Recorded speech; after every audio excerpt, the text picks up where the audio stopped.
Era terça-feira e quinta-feira vinha vagão de louco para cá.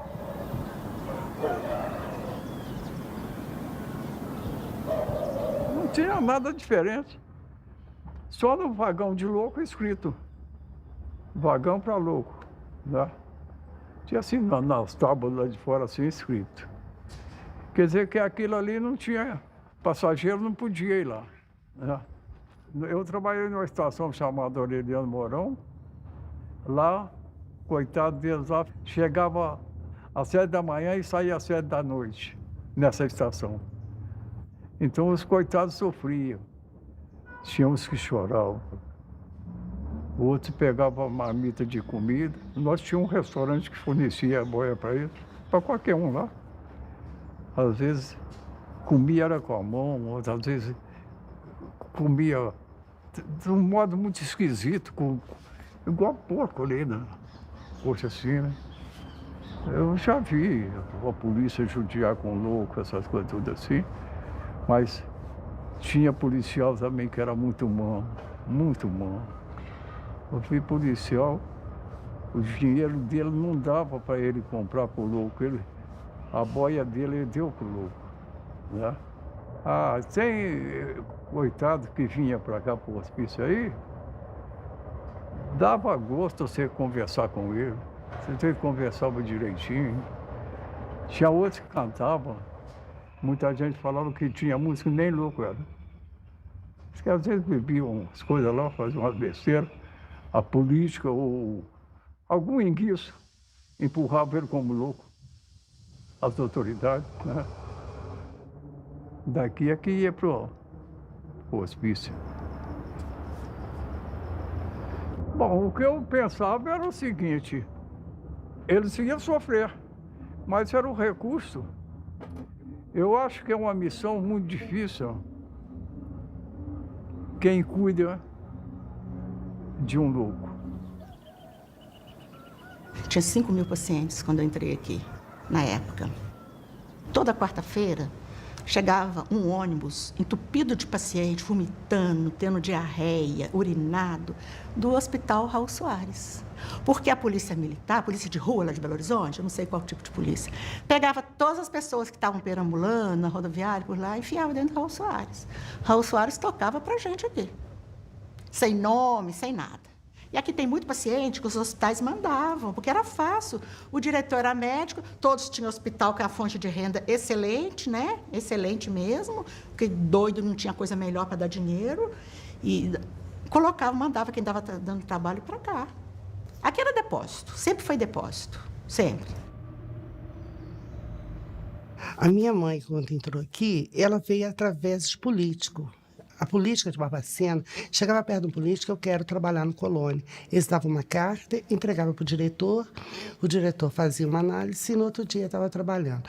Não tinha que ter profissão, não precisava saber ler, nem escrever, basta saber distribuir alimentação, lavar os corredores, dar banho nos pacientes, entendeu? Distribuir a medicação. As medicações eram um comprimido rosa e um azul. Era Ordol e Fernigam, parece, o Diazepam. Uns nomes assim. Simplesmente explicaram para ela. Você faz a ronda. Se tiver gritando, batendo, você dá os dois juntos. Se tiver cantando, te importunando, dá o rosa, sabe? Então era conhecida a medicação na época, para esse pessoal da colônia, era pela cor.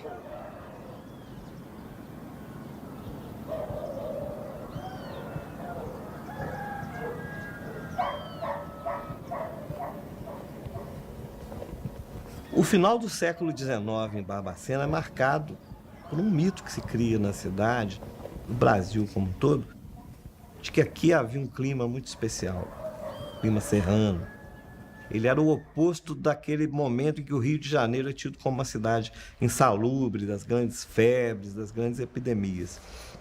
Então, de certa forma, a elite do Rio de Janeiro, que é a capital do Brasil, então começa a descobrir em Barbacena um lugar para se tratar. E não é só das doenças respiratórias, das doenças clínicas. As chamadas doenças nervosas começam a ter espaço no antigo sanatório, que é o ancestral do Hospital Colônia. O antigo sanatório, que funcionava nos prédios que hoje compreendem a assistência aos alienados, ele era um lugar de muito requinte, com os talheres de prata, com um menu muito charmoso, todo em francês. Ele tem uma linha de trem exclusiva para atender essa clientela que chega. A mesma linha que depois vai ser comparada com as linhas que os nazistas usavam para o complexo de Auschwitz. Então é uma história paradoxal. Ela começa com um requinte de um spa de luxo para pessoas ricas, que depois foi adquirido pelo governo do estado de Minas Gerais e ao longo do século XX se transformou no terrível Hospital Colônia de Barbacena.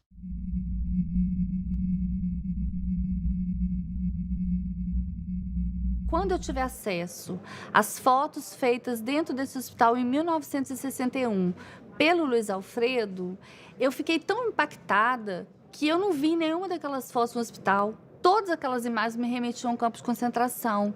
E o fato de a minha geração não saber nada sobre essa história me deixou muito indignada. Como é que uma história como essa, como é que uma das maiores tragédias do Brasil acontecem diante dos nossos olhos e a gente não sabe nada sobre isso?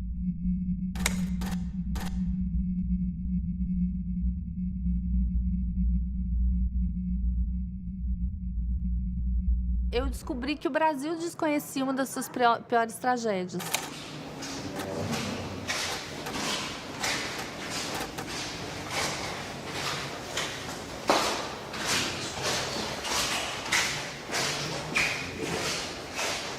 A gente tinha que botar o paciente no lençol e rotular o nome, procedência. Às vezes eu passava 3, 4 lá em cima. Às vezes, quando eu pegava plantão também, eu achava e levava. Você achava o quê? Achava os defuntos lá. Foi morrendo assim, uma atrás da outra, uma atrás da outra, uma atrás da outra. Tinha plantão de eu passar 5 pacientes mortos. Trazia vela na bolsa, trabalhava 24 horas. Aí eu trazia vela para botar na mão das pacientes morrer de noite. Nós fizemos uma enfermaria lá embaixo, no fundo do Crispim. Tinha um quarto sobrando lá. Aí fizemos uma enfermaria ali, para ver se salvava alguma coisa, né? A gente trazia leite de casa, fazia leite em pó, tentava colocar na boca, mas já estava no estado muito ruim mesmo. De repente, começou a vir uma canja branca rala, que você servia com a caneca, nos pratos de alumínio. Aí foi acabando, até chegar no ponto que aquela quantidade de paciente morreu por falta de alimentação. A enfermagem aqui não tinha nada, né? Tinha nada. Tinha aquela bacia ali, ó, eu chamava de bacia fervedeira, que você fervia a seringa que servia para todo mundo. Aqui tinha uma injeção chamada Benerva, que é um complexo B. Enfiava que cabia na seringa, 10 ampulhas de Benerva e tudo, uma agulha desse tamanho, e ia aplicando de paciente em paciente. Hoje tudo é descartável, antigamente não era. Era isso que tinha.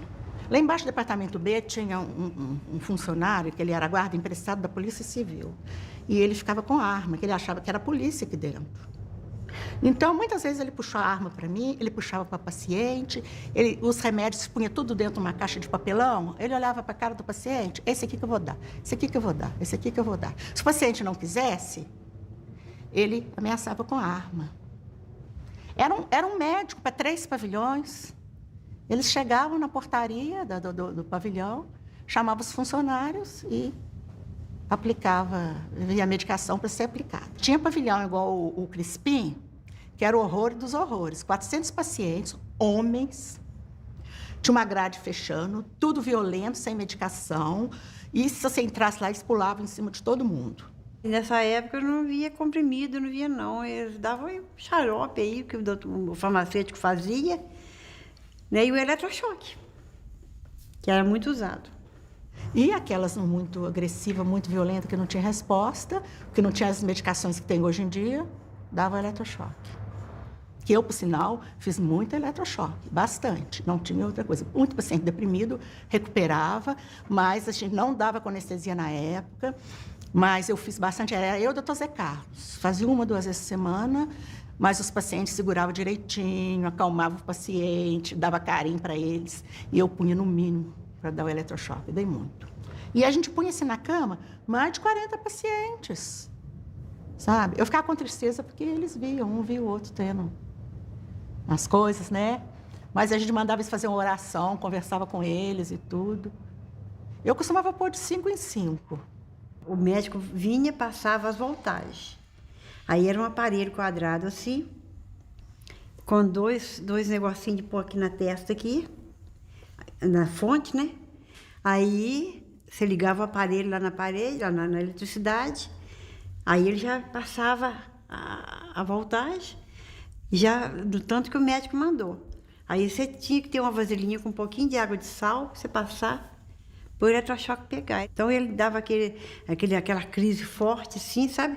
A gente punha um pano na boca, assim, já tinha as buchinhas, já ficava pronta ali, esperando. Já estava tudo pronto. Você botava a buchinha na boca para não morder a língua e segurava, 2, 3 pessoas segurando, porque ela debatia muito. Eu tinha pavor. Mas você aplicava eletrochoque? E eu não aplicava, eu ajudava, né? Segurava, né? Bom, era por finalidade terapêutica, né? Mas, de repente, aparecia, às vezes, um imprevisto, né? O paciente, às vezes, né, fazia umas travessuras, né? E, às vezes, tomava eletrochoque.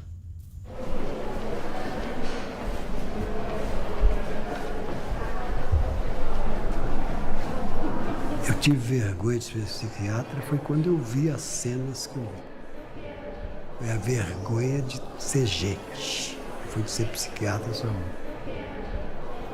De ver o que é possível fazer com o outro.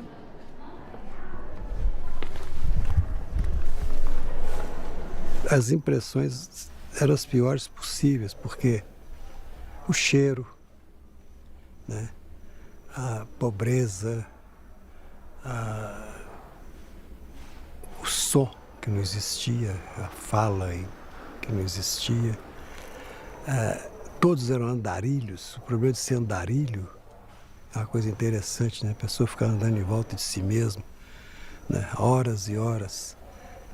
E tudo isso era natural, tudo isso fazia parte.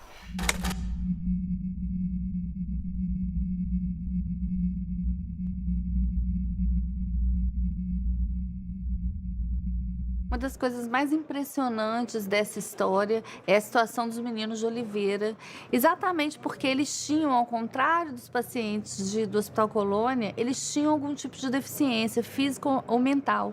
E os pais sentiam vergonha desses filhos e encaminhavam esses filhos para um depósito de crianças chamado Hospital de Oliveira. E aí, quando esse hospital fecha, esses meninos, eles acabam mudando de depósito e acabam sendo encaminhados, então, para o Hospital Colônia no início da década de 70. Veio mais de 100 crianças, acho que 140 crianças para cá. Veio um ônibus cheio. Vieram os 3 funcionários. Quando pega que o filho é seu.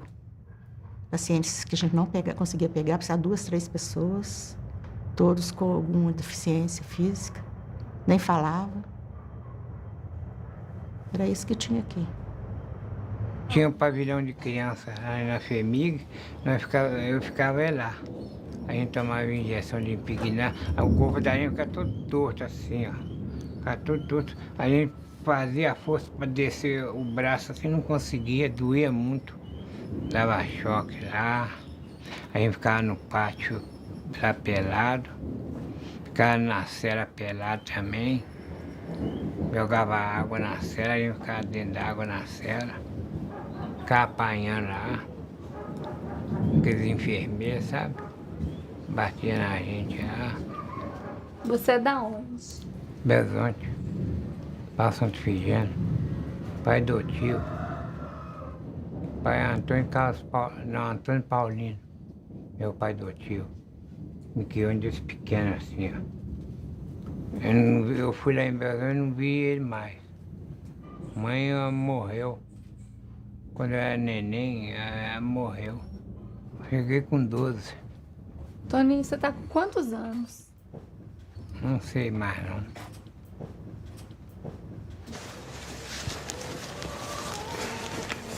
Porque minha mãe até na idade de 5 anos.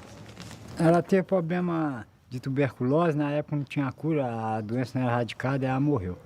E depois que ela morreu, você ficou com quem? Fiquei com a minha madrinha. Na época eu fazia muita bagunça, era muito arteiro, né? Ela me mandou pra cá, pro hospital. Mas eu ajudava a segurar aquele pessoal que ia tomar choque. Às vezes o choque passava pra gente, sabe? Na hora que botava na cabeça e ligava, aí naquele estalo, aí a pessoa assustava, conforme for a intensidade do choque, passava pra gente. É uma fase meio triste contar isso, sabe? O senhor é da onde? Eu sou Bezonte. Eu vim de criança. Mas agora o que tem? Eu fui treinar lá na FEMIG, mas eu tomei injeção de entortar e eu belei morrer. Foi à toa e meti a vara na vente, bati na vente lá, meti a vara na vente. Lá pus ele na cela também, lá tinha cela, pus ele na cela, pelado, sem roupa, sem nada. E fazia esse casente à toa. Eu não fazia nem arte nem nada. Eu fazia faxina todo dia. Era obrigado a fazer faxina lá. Não fizeram, ele me ticou na gente lá. Xingava a gente. Meu pai não internou eu lá. Meu pai não internou eu lá. Ninguém veio me visitar, nem aqui nem lá. Ninguém. Eu tô com saudade do meu pai até hoje.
Interessante.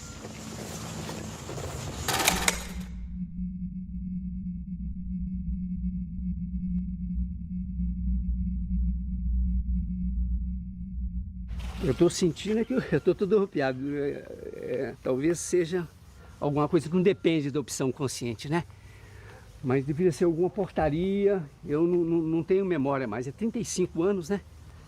Essas coisas, elas têm uma memória muito... elas estão guardadas num espaço muito escondido na mente da gente, entende? Elas têm uma relação muito com dor, com sensibilidade. Eu fiquei aqui por volta de 4 horas com um grupo de médicos. Aqui, né? Aqui não é das crianças, será? Talvez fosse a coisa das crianças, mas não tinha essa cerca. Aquilo ali também, deixa eu ver. E como que as crianças estavam? Elas estavam, a criança normalmente é mais, elas ficavam quietinhas, né? Não movimentavam. Tem até uma foto de uma que está bem na posição fetal que eu fiz, né? Uma foto que eu fiz por cima. É uma situação de defesa que eu achava, né? A única maneira de se defender da situação que estava era de apertar o corpo, as mãos. Tinha um menininho também, que esse foi muito forte também. Eu não lembro onde que foi que eu fiz a foto, que ele... Eu lembro que a hora que eu cheguei perto, ele levantou o bracinho e falou assim: moço, o senhor quer ser meu pai? Esse foi forte. Pôs a mãozinha assim, chorou. E a foto é uma das fotos que sensibiliza muitas pessoas quando vê. O choro dele, procurando um pai naquele lugar ali, né?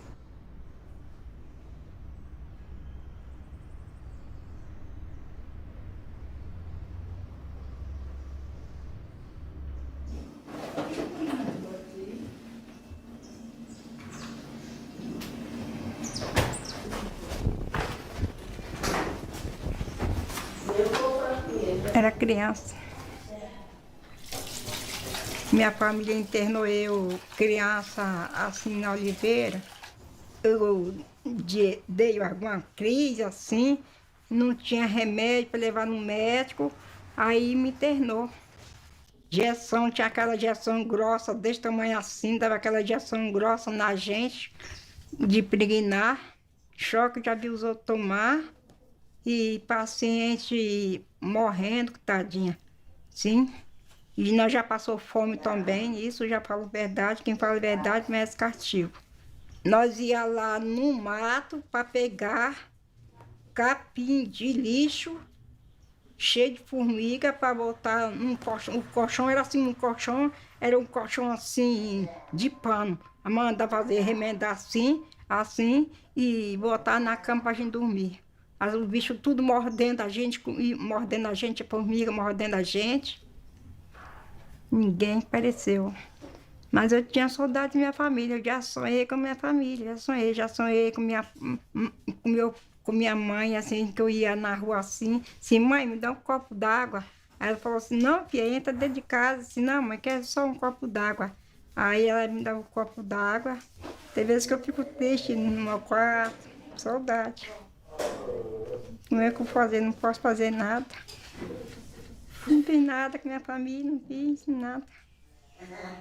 Eu não posso nem falar mais nada desse negócio, não, senão eu fico triste da minha família. É como se a memória deles, afetiva, tivesse parado no momento do abandono. Eles tivesse sido congelada ali, no momento do abandono, quando os pais deixam eles ali e nunca mais voltam. Quando os sobreviventes puderam falar, é impressionante o impacto que isso teve dentro do Brasil, quantas pessoas se sentiram envergonhadas pelo tratamento que durante décadas e décadas foi oferecido para pessoas consideradas indesejáveis sociais, a forma indigna que o Estado brasileiro e que a sociedade brasileira trata e tratou essas pessoas, é uma herança que nos envergonha.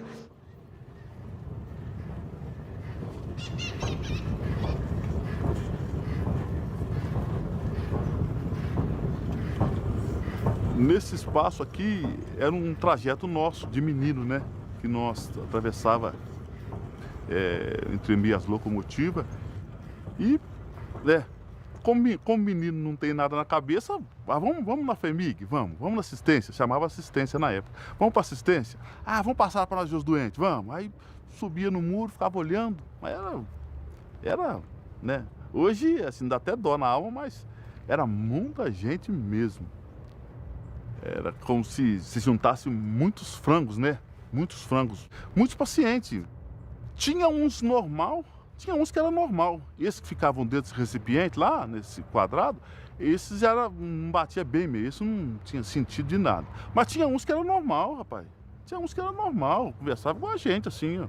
Só que, às vezes, vinha de longe, né?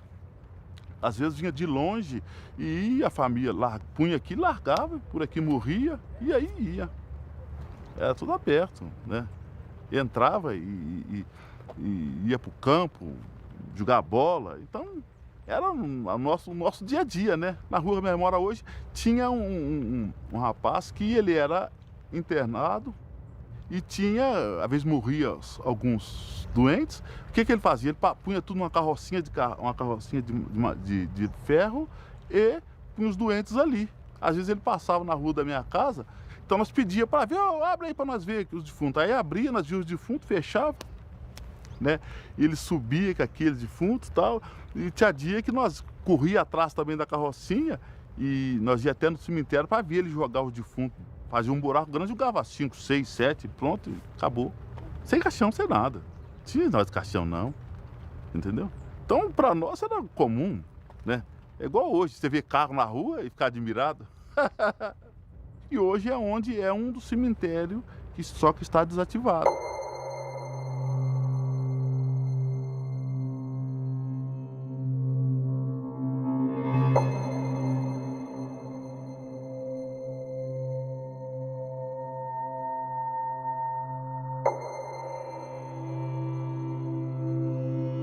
Se você cavar aqui, você vai encontrar ossos e ossos aí, né?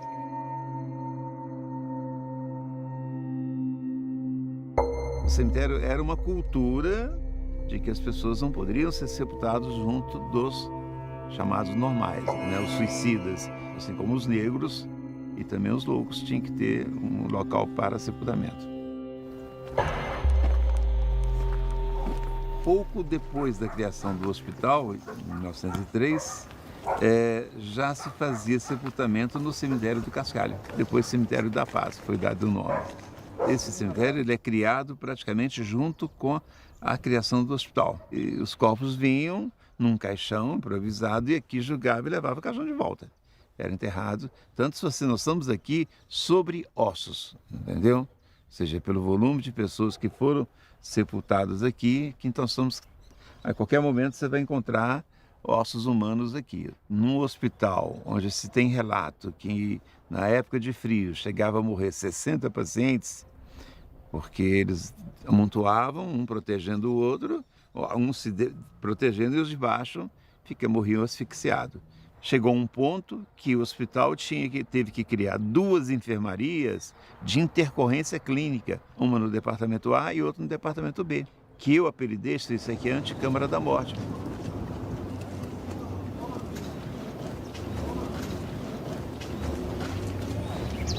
Aí eu ainda, diretor, chego os moradores, os vizinhos começavam a queixar do cheiro, ou seja, então percebemos que a terra já não estava absorvendo a quantidade de mortos, então nós resolvemos encerrar o contrato e não mais permitir o sepultamento de pessoas aqui nessa instituição. É muito estranho você imaginar um hospital que já tinha acoplado a ele um cemitério, porque a expectativa do hospital não era curar, era levar essa vida até onde fosse possível para finalmente sepultá-la. No primeiro momento do hospital, as coisas funcionaram de uma forma diferente. Ele cumpriu o papel baseado na medicina francesa, pelo menos até a década de 30. É onde eu sempre afirmo que a partir do Estado Novo, o regime forte, né, as coisas começam a complicar dentro da instituição. A família, quando internava, ela não queria saber, né? Tem história, né, de famílias que internavam e mudavam de endereço ou de cidade para não receber ou não ter comunicado dos pacientes.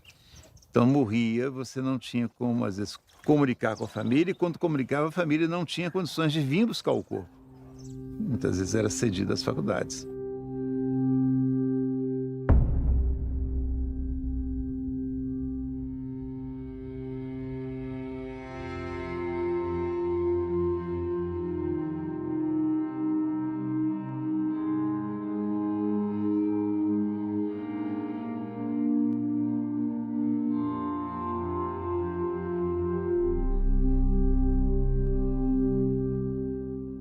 Como é que vocês descobriram que eu nasci, criei, comandei tudo em hospital? Que eu entendo de hospício, do Hospital Colônia, mais do que o hospital mesmo. Qual que era a função do Relações Públicas? Relações Públicas, atendimento às familiares que iam lá visitar os detentos, né?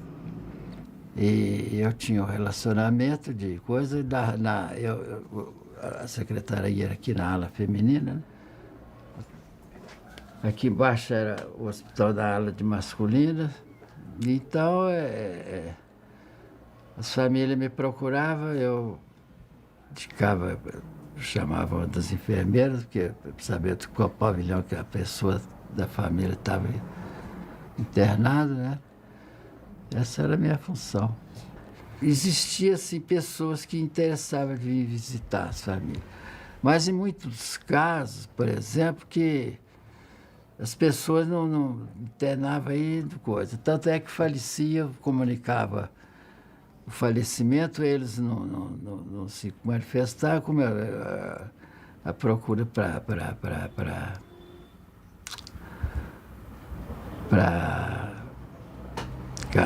essas faculdades era enorme, né? Então eu atendia as faculdades que precisava, né? Então morria, a gente trazia cá para cima. Pegava com cobertor, 4, eu e mais 3 pacientes, no cobertor, que nem uma maca a gente não tinha, não. Aí punha lá em cima, arrumadinho lá os corpos, lá, tudo assim no chão, assim, com procedência, com tudo. Olha, os pacientes estavam mortos lá já, esperando eles virem buscar. Aí chegava, né? Às vezes não tinha condução própria para vir buscar. Levava daquele jeito mesmo. A gente ouvia cair lá dentro daquela caçamba igual pedra, assim, lá. Era eles jogando lá. Depois tampava com uma lona e ia embora, né? Ninguém. Eu tinha um relacionamento de comunicar com os familiares, né? Quando eles não se manifestavam interesse de vir buscar o cadáver, qualquer coisa, né? Quando tinha o cadáver disponível, a gente cedia para a faculdade. E esses cadáveres, eles eram cedidos ou eram vendidos? Não, era cedidos, não era vendidos, não. A gente viu documentos, inclusive livros de registro, que tem o preço de cada peça anatômica. Preço?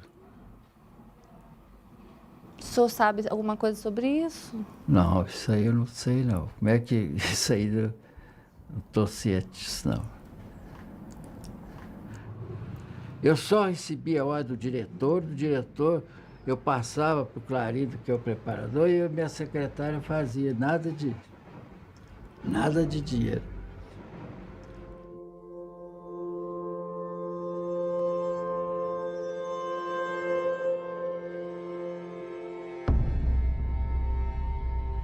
Faculdade de Medicina de Valência, Fialho, tá o seu nome aqui. Essa letra é sua?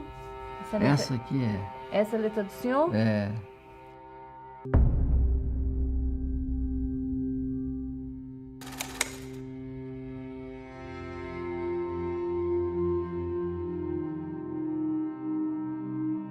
Essa questão da venda dos corpos, que é um fato já do final dos anos 70, ele é a exacerbação de uma sequência de descaminhos que esse lugar vai tendo ao longo da sua história. Quanto menos hospital ele fica, e mais prisão, e mais reclusão, e mais depósito de gente, mais margem para essas coisas que hoje a gente percebe como absurdas se dá para acontecer. Sai bem? Essa carteira. É um pavilhão muito bonito. Sendo os pavilhões mais antigos do hospital. É o pavilhão Antônio Carlos, né?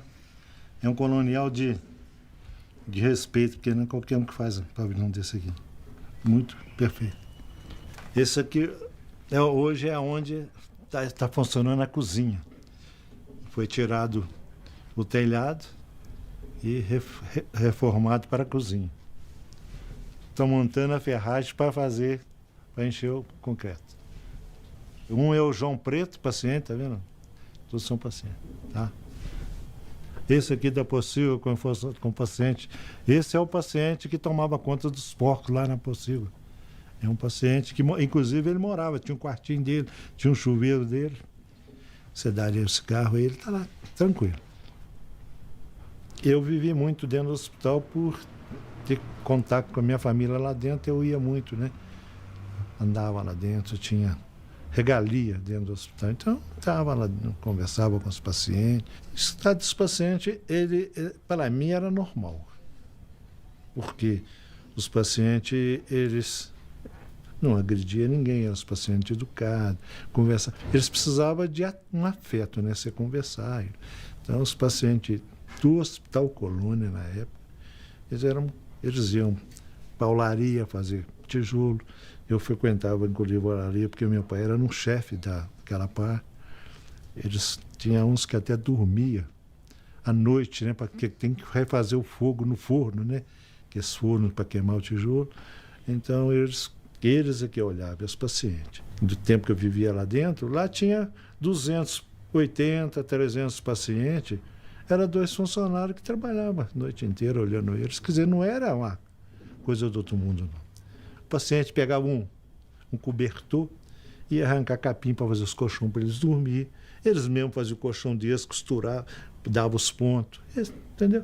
Que o paciente, como diz o doutor Fortino para mim, o paciente psiquiátrico, ele precisa fumo de cigarro e comida.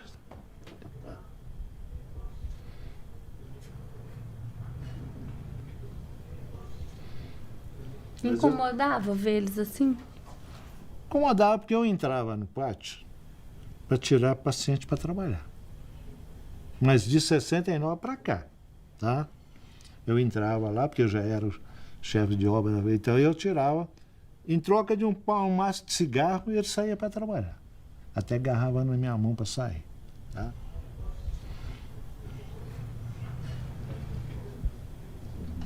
Os pacientes da colônia, os homens que era bom, saía para prestar serviço ao município, sabe? Calçar rua, capinar a rua para o prefeito, sabe? E muitos diretores do hospital levavam pacientes também para ajudar nas construções da casa deles que estava fazendo. E levava esse paciente para ser pedreiro, servente pedreiro, sabe? Mas ele não tinha pagamento, tá? Eles tinham, como diz o outro, mordomia de sair do pátio e ganhar um maço de cigarro, que eu passava aqui na secretaria pegar o pacote. Isso aí. Eu mesmo, quando eu estava mexendo na reforma dessa casa, eu trouxe eles para trabalhar aqui. Eles trabalharam aqui comigo. Eu tenho um chão ali com os cacos de azulejo, foi o paciente que sentou.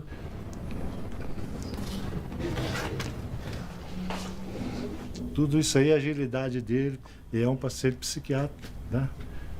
Isso aí é o carinho que você tem com ele, ele faz coisas que você nem acredita.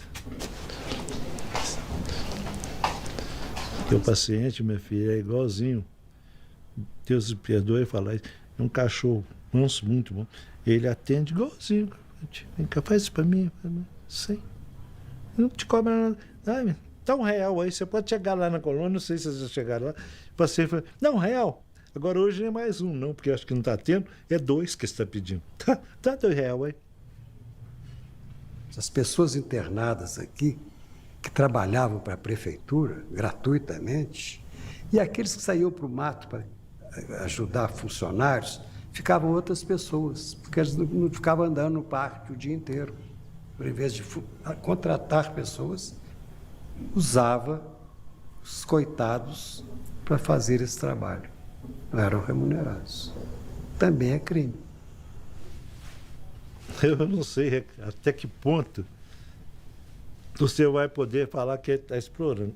A minha parte, eles iam para tirar ele do pátio para fazer terapia. Era um, certo?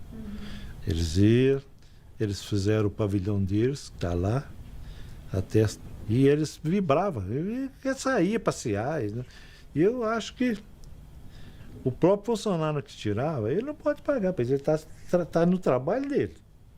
Então, agora, se alguém pegava funcionário, paciente, para levar para trabalhar na casa dele sem pagar, sem aí não, eu não conheço. Eu nunca ia usar isso e não ia deixar ninguém fazer isso com meus pacientes que estão comigo. Tá?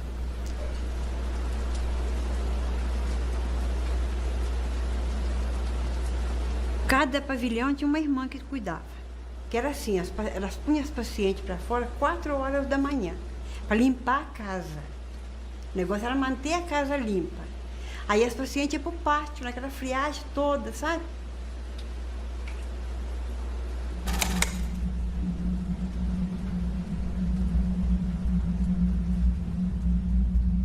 Tinha irmã de caridade aqui na época.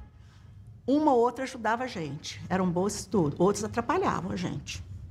Sabe? Mas a limpeza no pavilhão que elas estavam era limpíssimo. Desde que os pacientes ficavam todos entulhados dentro dos pátios. Arrumou, pôs as coxas brancas de piquê, ninguém podia entrar. Elas rezavam terço com as pacientes.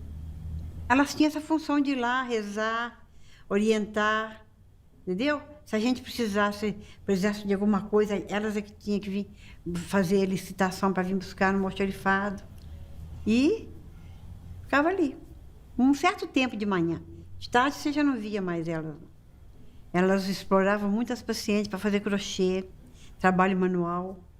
Então essas pacientes trabalhavam separadas. Trabalhavam só para as irmãs. Não faziam nada para ninguém. Tinha o dormitório escolhido, né? Era o primeiro dormitório de cima, que era o mais limpo. Ali só ficava elas. E elas recebiam para isso? As pacientes? É. Ah, não. Às vezes, assim, muito raramente, sabe? Mas, assim, um bolo que fazia lá na casa delas, que levava lá um pedacinho para elas. Mas muito raramente. Essa irmã Helena Coelho, que era a mais velha, ela era econômica, né? Que trabalhava no almoxarifado. Então, todo lugar, você sabe como é que é. Tem essas corrupção mesmo, né? Que a gente está vendo hoje, né? Então, vinha a carne de segunda e o dono da carne recebia como de primeira. Mas não deixava de dividir com elas, claro. Um dos principais trabalhos do repórter, quando ele vai contar uma história, principalmente uma história tão trágica como essa, é identificar as responsabilidades. E a primeira coisa que eu quis fazer quando eu entrei dentro do hospital e quando eu comecei a ouvir os sobreviventes, que pela primeira vez foram procurados, que pela primeira vez ganharam voz, eu queria que alguém me dissesse de quem era a culpa. E eu fiz essa pergunta centenas de vezes para centenas de pessoas que eu ouvi. E eu não conseguia chegar a uma conclusão, isso me incomodava muito. Até que um dia, uma das entrevistadas, uma das personagens do livro me disse assim: a culpa é coletiva, ela é de todos nós, é de toda a sociedade, porque todo mundo participou disso. Que essa resposta, ela é uma resposta que importante, porque não dá para, em nome da justiça, a gente cometer a injustiça de falar de um só nome. Foram 8 décadas de violação de direitos, 8 décadas de maus tratos, de tortura, de fome, de frio, 8 décadas em que passaram por lá milhares de pessoas. A cidade de Barbacena convivia com essa tragédia. Os funcionários conviveram com isso, as famílias deixaram seus parentes lá. Então, assim, os médicos participaram disso de alguma forma. São muitas pessoas envolvidas. Para que uma tragédia dessa ela exista, ela aconteça durante 80 anos, é preciso que haja uma omissão coletiva. É lógico que a gente nunca vai poder tirar a responsabilidade do Estado brasileiro, porque o Estado brasileiro era o responsável por cuidar daquelas pessoas e o Estado falhou. Todos falharam com essas pessoas, todos falharam com as 60 mil vítimas do Colônia.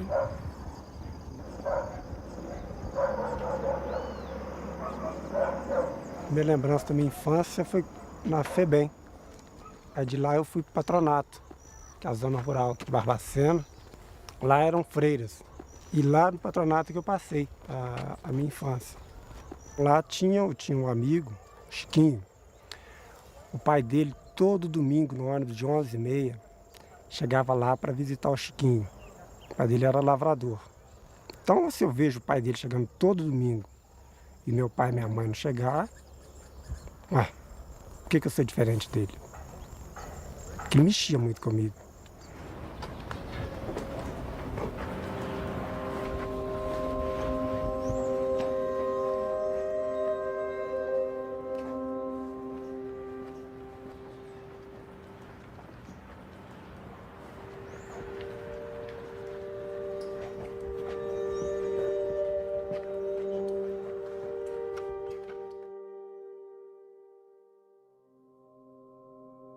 Minha mãe me disse que foi aqui que eu fui separado dela.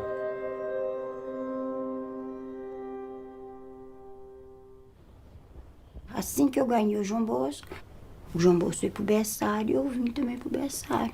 Cuidar das crianças, cuidar do João Bosco. Cheguei lá no domingo, tava na hora do almoço da irmã. Aí, daí a pouco ela chegou. Os meninos maiores daqui foram tudo lá pro Pinheiro Grosso. Aí eu virei e falei, mas o João Bosco também foi? Ela falou, foi. Eu virei e falei, não podia ter mandado o menino para lá sem autorização. Aí eu até com ela. Você não tem direito de falar assim comigo, que eu não podia mandar o menino para lá sem sua autorização, porque quem manda no menino sou eu. Ela tá muito alterada comigo. Vamos dar um choque nela. Aí pegou por aqui, ó. Aí veio 2 guardas. Aí me arrastaram. Me arrastaram para a sala de choque. Aí me deu um choque. A irmã me deu um choque. A irmã Tereza. Aí ela virou e falou comigo assim, aqui, você não volta aqui mais não, porque se você voltar aqui, outra vez, se você voltar aqui, eu vou te pôr no pátio. Aí nunca mais tive contato com ele. Eu saí da FEBEM, não tinha para onde ir, não tinha como me manter, não tinha dinheiro para me manter. Eu morei no quartel, pelo menos até o ano de 99, ou seja, 12 anos eu morei no quartel. Eu não tinha Natal, Ano Novo, isso eu não tive, porque eu não tive a família para eu poder passar com eles. Quando a minha mãe morreu, espalhou todo mundo. Aí foi que eu saí para começar a trabalhar, né? Eu tinha 10 já para 11 anos, né? Foi gente que me levou para vir para trabalhar lá, em Virginópolis, na casa desse senhor. Ele era advogado. Que você vê ele com o meu patrão, eu na casa dele, empregada, uma criança. Quer dizer, ele foi na maior brutalidade comigo, né? Nunca eu pensaria na minha vida que ele tivesse coragem de fazer isso comigo. Ele, um advogado, eu, uma simples empregadinha doméstica. Ele tinha 53 anos já, o homem. Eu tinha idade para ser meu pai. Ele era assim baixo, mas ele era fortão. Aí foi que ele me agarrou. Aí a menstruação sumiu, né? O corpo começou a crescer, né? Aí, olha, tava de 3 meses já. 3 meses. Depois que aconteceu, o que ele fez? Aonde ele me pôs? Aonde ele me levou? O negócio já estava tramado, né? Vim para aqui para ficar bater dentro de um hospital de doente mental, uma coisa que eu nem nunca tinha visto na minha vida. Eu pensei que o dia que eu entrei lá, eu pensei que eu ia sair de lá, que eu não ia ficar lá.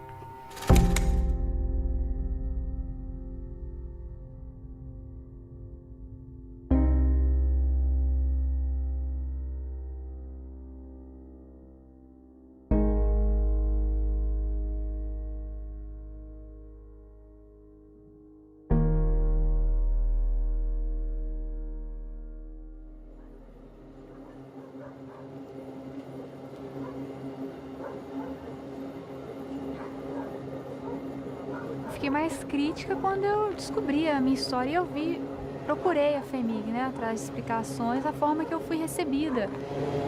Muitos disseram, o que você está fazendo aqui, não vale a pena mexer nessa história, procurar isso. Ela não podia ficar comigo, ela não teve escolha. Muitos se colocaram no lugar dos meus pais adotivos, mas ninguém foi capaz de se colocar no lugar da minha mãe. Chamo Sueli Aparecida Rezende, nasci em 1955, dia 2 de julho, numa sexta-feira em São Paulo.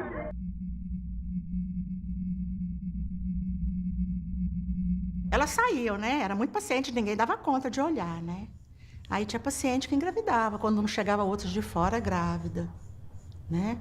Elas saíam, encontravam, arrumava namorado aí. Agora tinha paciente que relacionava com outro paciente. Não tem uns pacientes que casaram com outras pacientes? Então tinha paciente que Relacionava com outro. Tinham filho, elas não queriam, não, elas davam mesmo. Não queriam nem saber. Tinha umas que não queriam dar, mas não podia ficar aqui. Porque tinha uma irmã de caridade de Belo Horizonte que levava os filhos nascidos daqui para FEBEM, de Belo Horizonte. Eu achava isso uma agressão. Tirava os filhos e levava. Agora, as funcionárias, muitas pegaram. Tem muita funcionária que pegou criança aqui, criou e deixava as pessoas verem.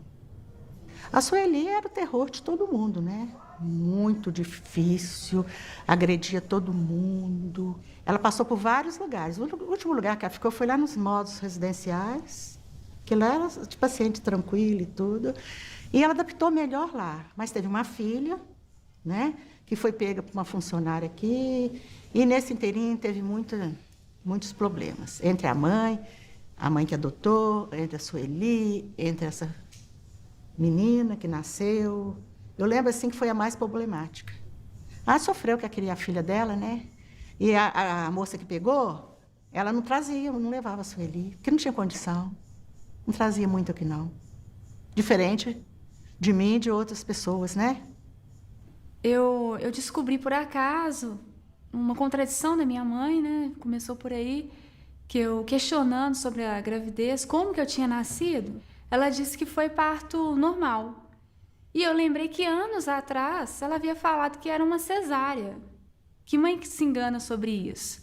E descobri que eu não era filha dela, que eu tinha sido adotada e que minha mãe se chamava Sueli e estava no hospital. E depois eu conversei com a funcionária também assustada, e ela confirmou que ela tinha falecido mesmo e que isso tinha ocorrido há 1 ano.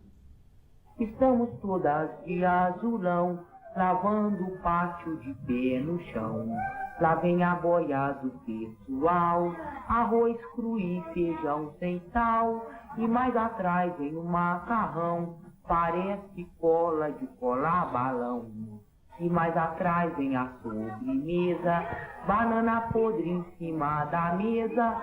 E mais atrás vem as funcionárias, que são as putas mais ordinárias.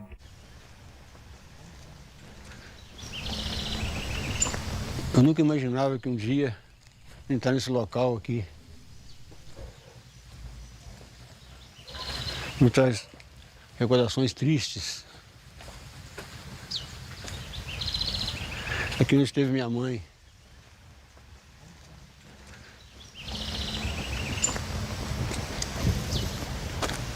Foi seu pai que mandou ela pra cá? Não sei se foi, não. Eu não posso garantir porque eu era pequenininho, não tinha condições de saber. Eu não posso falar uma coisa que eu não sei. Ontem eu estava lendo o livro, né, antes de vir para cá. Daí o Bernardo, meu filho de 8 anos, chegou. Aí, meu pai. Daí eu mostrei, filho, aqui, ó, essa aqui é sua bisavó. Mostrei a foto, né? Ele falou, pai, como é que ela fez para participar disso? Não, filho, ela não participou disso. Ela esteve lá e viu uma foto de uma cela, né? Pai, por que ela estava lá? Falei, diziam que ela era louca. Né? Daí eu falei, uai, mas eles prendiam os loucos? Por que eles prendiam, filho? Porque ele pensava diferente, via um mundo diferente. Né? Você entendeu? Eu falei, não, nem eu, filho, nem eu.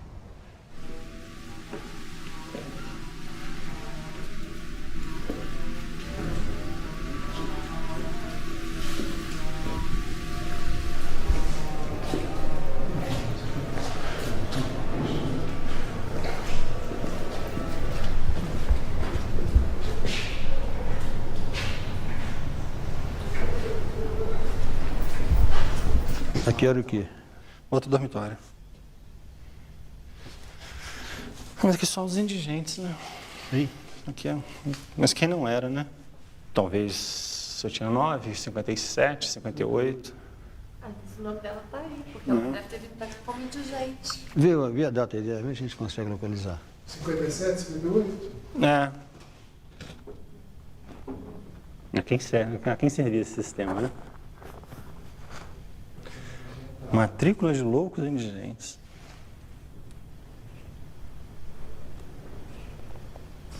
Preta, preta, branca, parda, preta.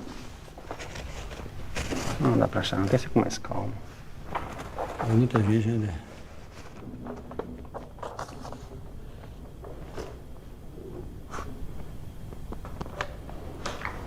Pai. O quê?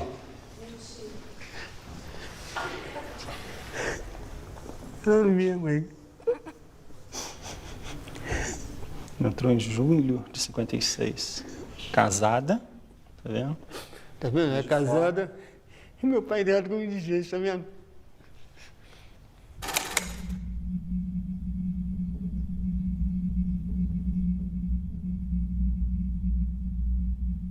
Retratação no nome, aviso pedido verbal do esposo da paciente, Jorge Severino. Vou.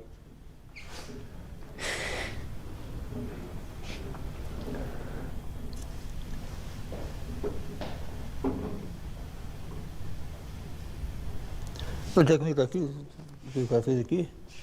Quem trouxe ela pra cá? Oi? Quem trouxe ela pra cá? Deixa eu ver. Aqui. Não, eu vou pedir, né, a alteração do nome dela, porque aqui constava Leonor Correia de Castro. Aí alteraram, né? É o Leonor Correia de Almeida. Aqui. A vista pedido verbal do esposo da paciente, Sr. Jorge Severino de Almeida. Foi cruel, não foi?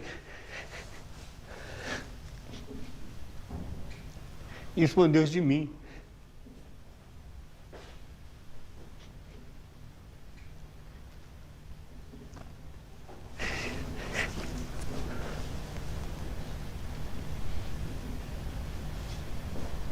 É.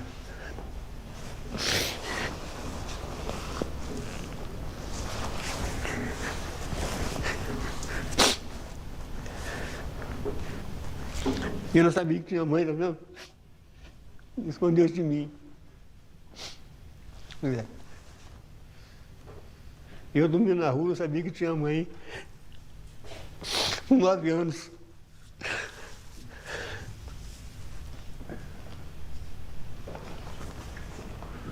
É.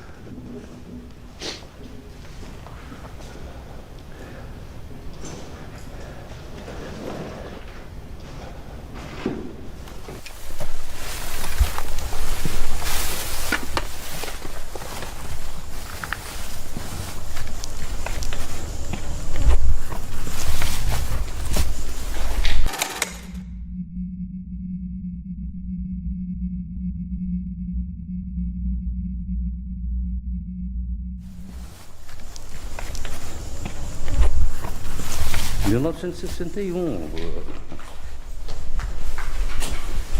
são quantos anos? 55? É como se as pessoas tivessem desaparecido, nascido no mato. Foram 6 horas, eu queria ter ficado 6 dias. Mas eu acho que eu não conseguiria produzir muito mais do que isso. Se havia coisas piores, eu não sei. É como se fosse um pesadelo que eu tivesse vivido aquelas 6 horas. A emoção, a ficha caiu no dia seguinte, ali era só profissionalismo.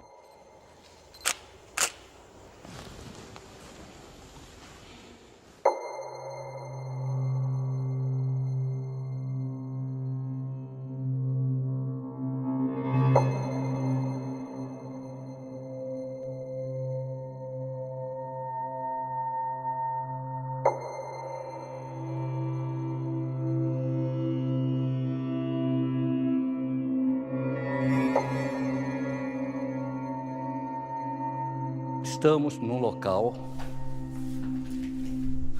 com os vestígios, com a arquitetura, com as mesmas condições arquitetônicas da época.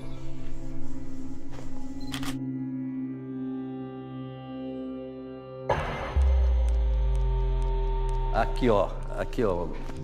Essa parte aqui é aquela ali, ó. A porta, aqui, ó. Aquela parte ali. E a janela, e a porta. É daqui para lá.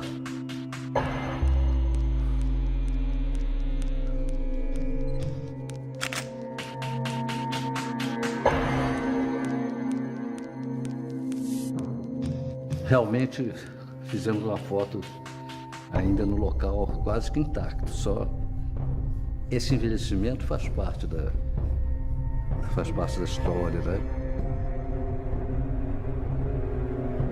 Chegamos no local. É dos últimos. Quando terminar isso aqui, não restará mais evidência física nenhuma da época que nós estivemos aqui.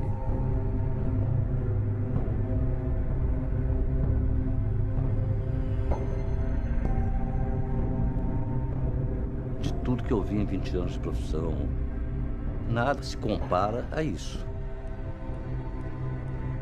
Essa é uma das coisas que eu fiz que marcaram mais. É isso.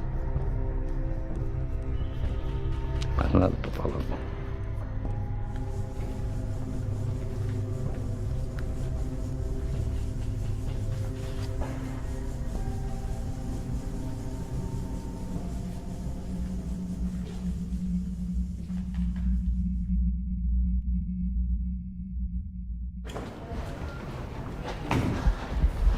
Aqui tem uma mesa boa.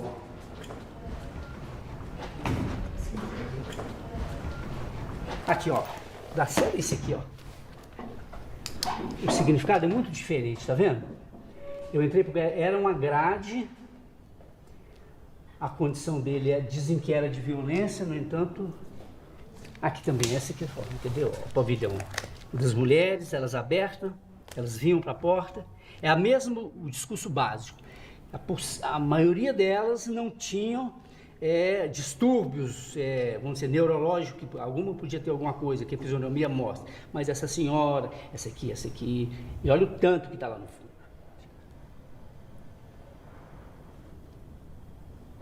Aqui já é degradação total, né? Essa que é a foto que eu falo, que esse momento aqui para mim foi crucial. Essas pessoas num abandono total, né?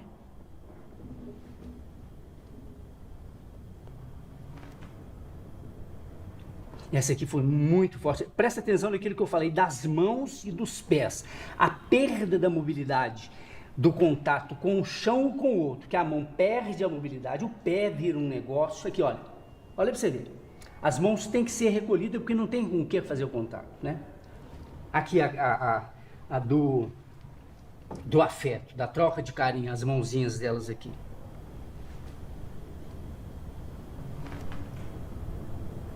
Esse aqui é a vergonha. O que eu senti é que ele ficava completamente envergonhado da situação que ele estava. Tem uma coisa que é interessante, a maioria era negro. Aqui já tinha... A cor negra já era uma discriminação.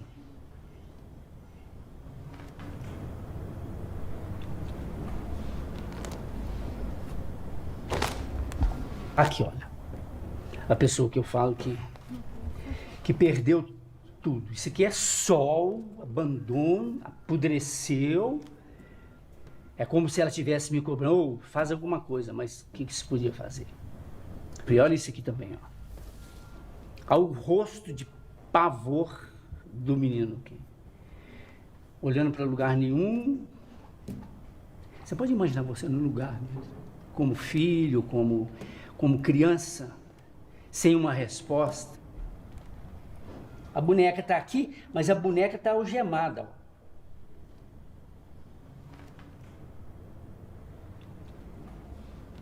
Napoleão, como é que é fotografar pessoas que perderam sua condição humana? Como é fotografar pessoas que perderam a condição humana, né? Isso é um negócio...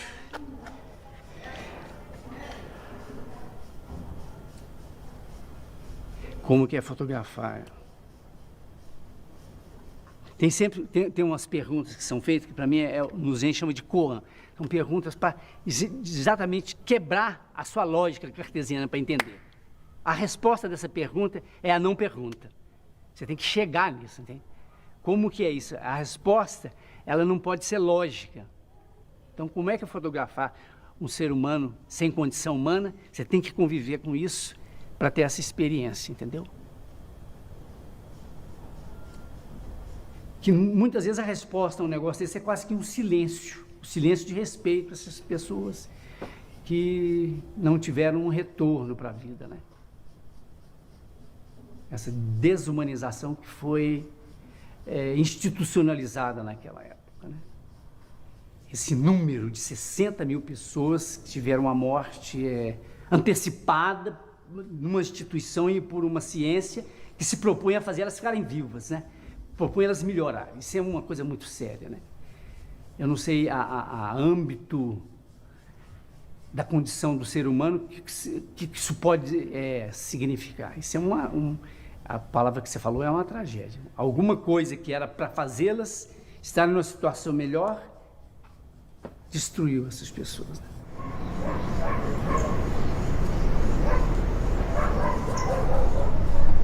Todo mundo emocionado, né? Que foi um, né? É forte mesmo. Registro forte. De fato de serem 3 gerações, né? Vocês... É verdade. 3 gerações. Né? Sua, nossa e a do Luiz Alfredo. Mas gravei Dona Conceição aqui, ó, pois é. Gravei a Dona Conceição aqui com a turma toda, né? Todas se juntaram aqui na porta, assim, né? Foi aquele chique. grupo fechado, assim. E ela de porta-voz. Nesse pavilhão não tem médico. É preciso de um médico. Mas aqui para esse pavilhão porque não tem. E como é que foi, assim, quando vocês chegaram a primeira vez, assim? O que vocês viram? Qual foi o impacto que vocês tiveram?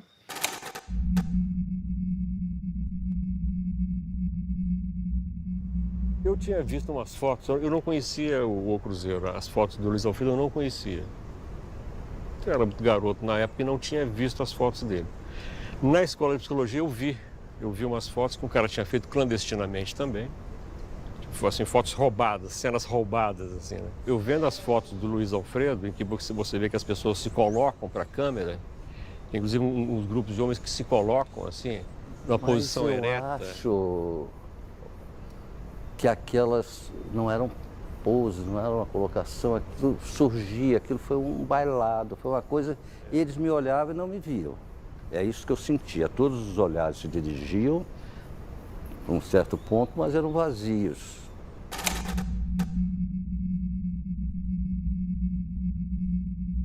Você veio pra cá, né, com a cara e com a coragem, né, velho? Sem recurso, como é que foi? 5 pessoas, equipe de 5 pessoas. Quando a gente veio aqui naquela visita que viemos juntos, né? Você, eu, Simone, aquela turma. Quando eu voltei para lá que percebi que tinha abertura para fazer o filme, né? Em 5 dias eu montei a equipe e falei, não pode perder, né? Essa porta fecha. A gente percebeu que tinha que fazer algo naquele momento, que tinha possibilidade, não podia perder, né? E era aquela hora e pronto. E viemos um coletivo de pessoas. Vocês estavam juntos a primeira vez? Viemos juntos. Foi um grupo grande que veio. Passamos um dia aqui, demos um giro no hospital. Um dia mesmo. Aqui no embaixo. O Irã voltou para escrever as matérias, eu voltei com a cabeça do filme, assim, de armar o filme. É porque o secretário de saúde na época liberou, né? Ele não sabia o que ia acontecer, né? Ele liberou e depois a gente publicou uma matéria dizendo, né? Que estava aberto, né, os portões aqui do hospital para a imprensa, né?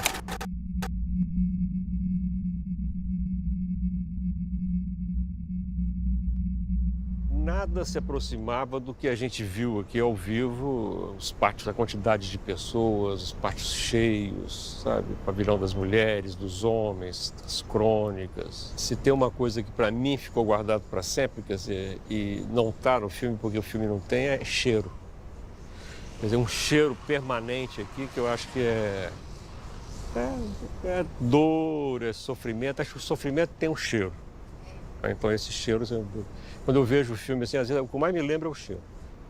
Eu acho que é uma dimensão que você só tem quando você está dentro dela. A maior parte das lembranças era no pátio das mulheres. Que uma delas chegou para mim e falou assim, eu sei porque vocês estão fotografando a gente. É para quando a gente morrer, vocês saberem quem morreu.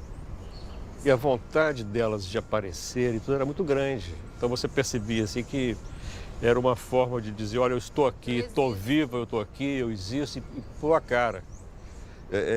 Eu como repórter, né, minha letra é muito feia, depois daquela dificuldade de entender o que eu escrevia, né, eu queria aproveitar e tudo, eu estava falando para o Elvésio, eu não tive sentimento nenhum.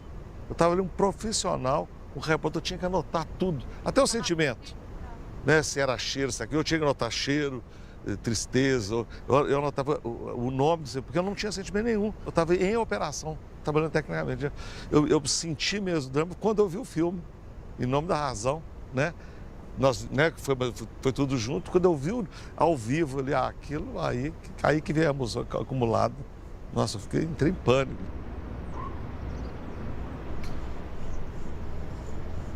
Agora, o que eu senti, assim, aí relembrando agora, assim, o meu sentimento era de que a gente estava cometendo aqui dentro uma transgressão. A gente estava transgredindo. A gente estava quebrando normas, porque a norma daqui é o isolamento, é o silêncio e essa omissão principalmente pelo silêncio. Eu acho que o que está na base desse contrato social de instituições como essa é que a sociedade será conivente com aquilo ali. E eu sinto especialmente que no momento que nós fizemos, quer dizer, de 79 para 80, a gente debaixo de uma ditadura militar, quer dizer, era uma metáfora assim, direta do que acontecia no Brasil. Do silenciamento, né? Do silenciamento, e a gente estava entrando, quer dizer, aí eu acho que, até comentando com o Irã, o título da matéria dele, Os Porões da Loucura, é perfeito, assim. É perfeito porque naquela época a gente falava no Brasil nos porões da tortura. Da ditadura. Os porões da ditadura, os porões da tortura, quer dizer, era o que era a voz corrente. Eu sinto que naquele momento a gente estava participando de uma revolução. Nós estávamos sendo agentes de uma revolução que estava acontecendo aos olhos nossos ali, na nossa vista ali, e que de fato ia modificar isso aqui para sempre. A primeira coisa mais importante que aconteceu, que eu achei que foi importante, foi a reação do próprio meio psiquiátrico, né? As pessoas, quando elas estão tratando com os doentes mentais, elas estão dando o máximo, elas acham que é aquilo. Elas não tinham consciência disso, né? Então, essas pessoas, se você criticar o trabalho delas, elas ficam revoltadas. Então, o pessoal que trabalhava nos hospitais psiquiátricos, eles não foram acusados de praticar a barbárie, não. Eles viram como eles praticavam um ato barbário.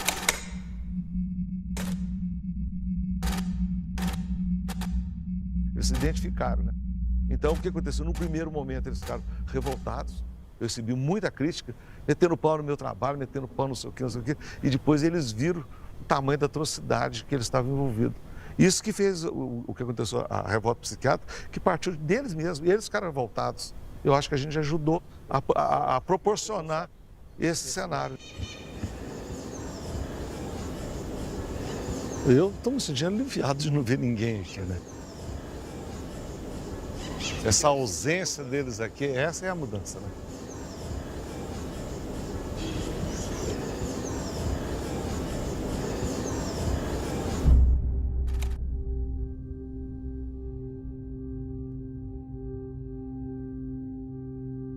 Em 73, a FIAP, Fundação Educacional de Assistência Psiquiátrica, resolveram dar uma reforma aqui dentro e pôr funcionários, porque não tinha, só guardas. Então, eu fui para Belo Horizonte, fiz psicotécnico com um monte de gente, eu fui a única que passei, como enfermeira. Eu tinha uma visão técnica e comecei a arrumar a casa, né? A hotelaria da casa. Vão dar condições para ter gente formada, gente capacitada, isso eu fiz muito. Aqui tinha umas folhas que as funcionárias, as guardas, escreviam alguma coisa, punham o nome, mandavam os médicos escrever. Outros pavilhões não tinham nada. E a gente começou a fazer as papeletas. Tinha algum papel escrito por médico que as próprias guardas aqui pediam para fazer. Então, nós conseguimos tirar retrato, com muita dificuldade, porque elas não queriam tirar, né? Elas não estão acostumadas com pessoas de fora. Mas a gente conseguiu fazer as papeletas e fomos fazendo no hospital todo. Eu comecei dando um curso básico de enfermagem, sem ter nada, né? Um certificado e nada. E era em peso, vinha todo mundo. Depois, muitos funcionários foram fazer a sua formação profissional, saíram auxiliar, e o curso técnico nós abrimos, as 5 primeiras técnicas da cidade de Barbacena vieram para cá. Nós somos contratados como acadêmicos para dar plantão dentro da instituição, porque o hospital não tinha plantonista. Tinha 2.000 pacientes aqui, mas não tinha um médico de plantão. Aí nós somos os primeiros plantonistas do hospital. Aí surge a presença de Basálea, a visita de Basálea.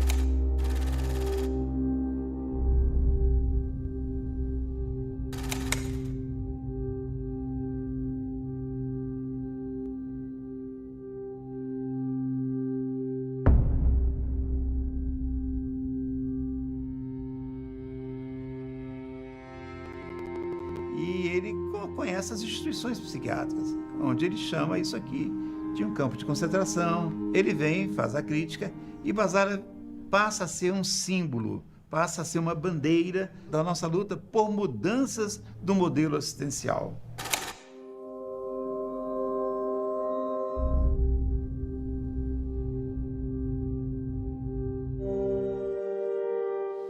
reforma psiquiátrica, fundamentalmente, é uma mudança de modelo.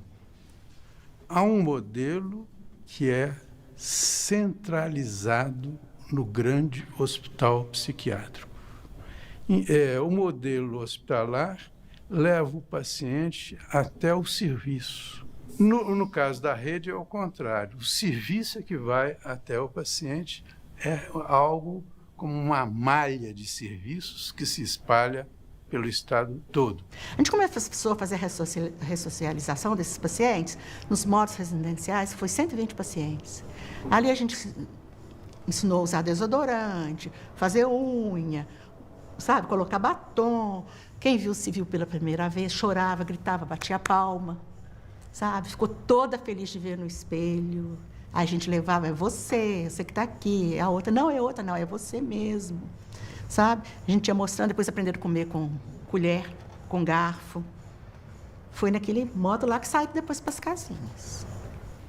Eu chego aqui em 92, o hospital, como que ele estava? Ele estava passando por uma modificação, que eu acho de pensamento. Então, assim, ele ainda tinha muita característica de hospício.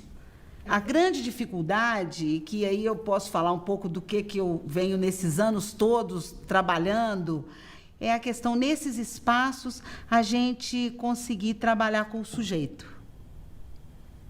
Porque a questão coletiva ela é muito forte. A instituição ela é muito rígida dentro de rotinas. Eu tenho experiências lindas aqui. As pessoas não sabiam como que vinha a fruta, o abacaxi, sem ser picado. Como que era o abacaxi? Tem história linda das pessoas, primeiras pessoas na residência terapêutica, como começaram a frequentar mercadinho. Sabe assim? Por que isso? Tem a laranja sim, mas ela picada, né? Assim, a coisa, o que é isso? Assim, coisa para nós que é tão simples. Porque é tão assim tutelado, né, que a gente faz tudo pela pessoa, né? Aí tem o caso de algumas pacientes que são até muito conhecidas e tem algumas que estão até hoje em residência terapêutica, né, que eu acho assim que é uma vitória, tendo em vista o quadro que apresentava quando morava aqui dentro, né? Então você vê que tudo é possível, né?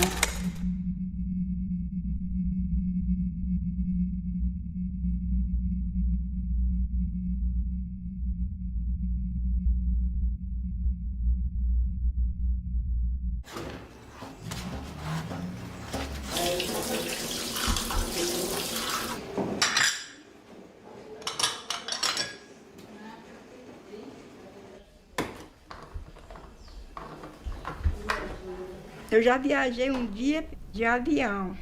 Parece que eu estava entrando dentro de casa. Você não teve medo, não? Não, aí eu falei assim, eu quero ficar na janela.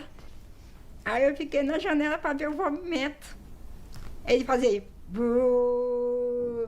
Aí ia subindo lá pro céu, parece que ia lá pro céu, lá. Aí ele falou, aí depois ele me chamou, né? Chama a menina aqui para mim, a Elzinha, para tirar o retrato com ela. Aí eu fiquei junto com ele lá, dirigindo o avião, tiraram o retrato lá comigo. Aí depois eu sentei lá, lá de novo, aí fiquei lá vendo o avião subindo. Entrava na nuvem, tudo depois que estava na nuvem, depois ele falava assim, daqui a um minuto vai chegando. Aí depois, baixando devagarzinho, aí baixava. Aí todo gente de fora que ia tudo, aí a gente descia. Eu gostei mais do avião e do piloto. Ai, ai.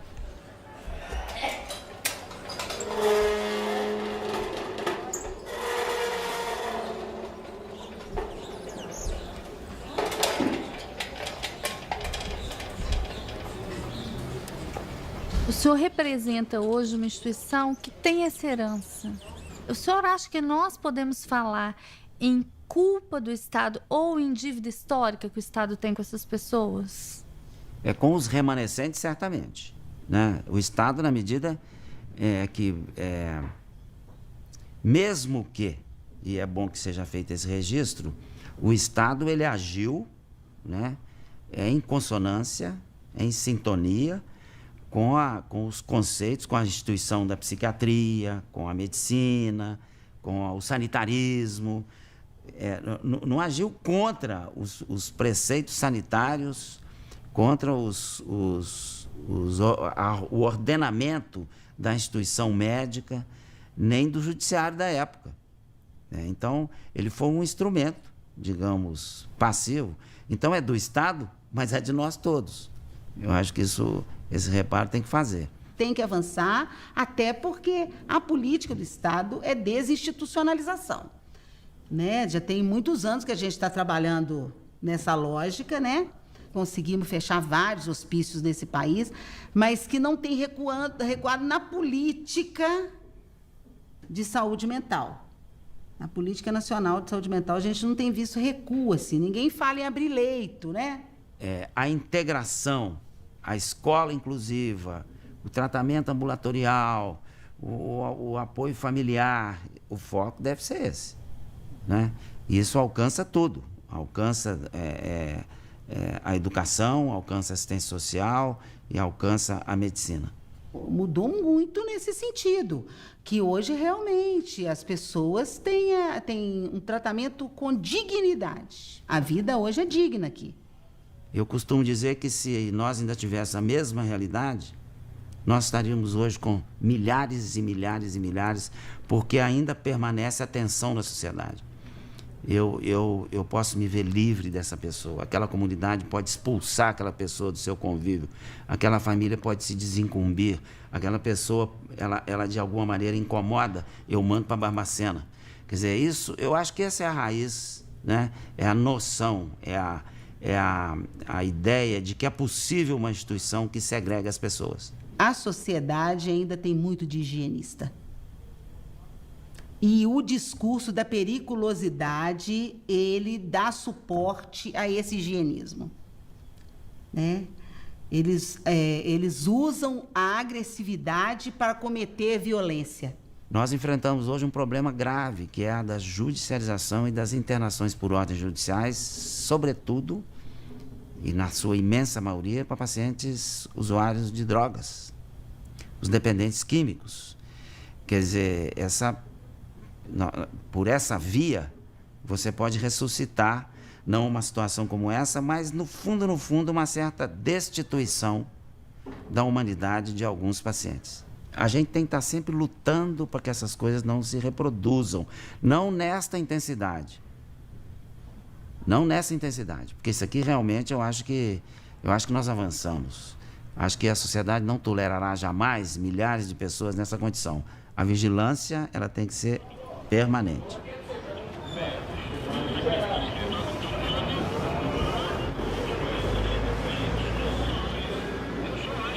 A casa foi criada para eles, né? Tanto que são 4 rapazes e 3 moças. No começo foi difícil até para mim, quando a gente via que o chão tinha só fezes, né? Falava, nossa, meu Deus, me dá coragem, né? Os primeiros dias eram difíceis mesmo.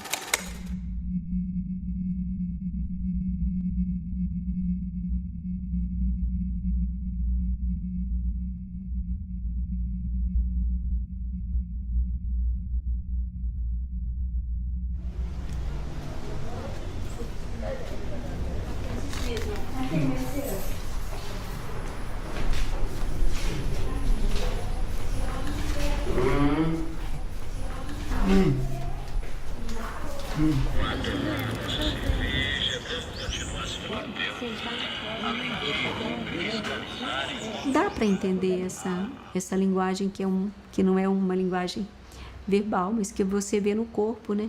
E eu acho que foi mais através de olhar para eles e entender, né?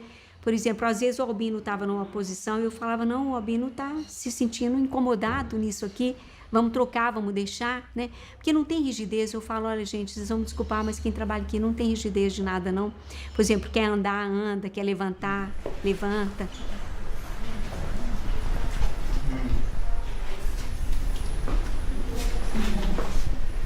Quando conseguimos fazer a identidade de cada um, o CPF, cada um virou cidadão, se tornou gente perante a sociedade. Para nós eles já eram, mas estão registrados.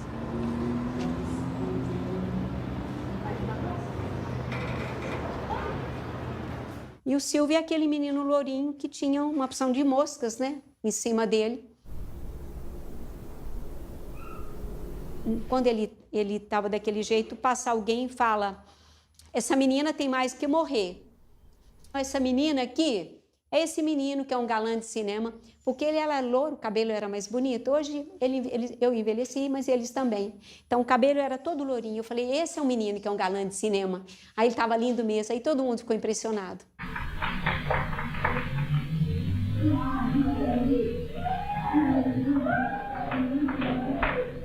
A Wanda Lúcia, né? A Wanda Lúcia está naquele filme do Elvésio Raton, quando ela era pequenininha, junto com o Silvinho. Vai sozinho, você consegue? Pode ir sozinho.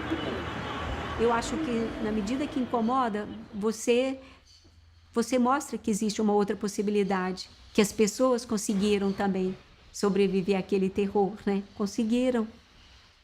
E eu acho que tem que admitir que houve tudo isso mesmo, né? As pessoas poderiam não estar pensando em maldade, mas não sei, às vezes elas eram maldosas também, né? Porque o doente, ele não tinha voz, né? O que a gente entendeu mesmo o nosso, né? O nosso também não fala, mas a gente dá voz para eles.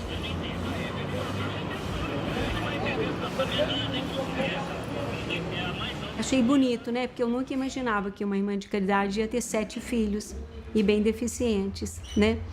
E que a gente acreditava que poderia modificar. E para mim foi na minha vida de irmã de caridade religiosa foi bonito demais eu poder ficar com a curatela deles, né? De vez em quando alguém batia aqui na porta, até o diretor do Raul: ô irmã, eu posso colocar o rapaz que está lá? Não, né? Infelizmente não. Eu não, porque a gente não fez para ficar aumentando as camas. Daquilo que eu falo, o dia que um for para o céu, essa cama vai ser tirada e o espaço vai ficar vazio, sim. Até que forem todos, né?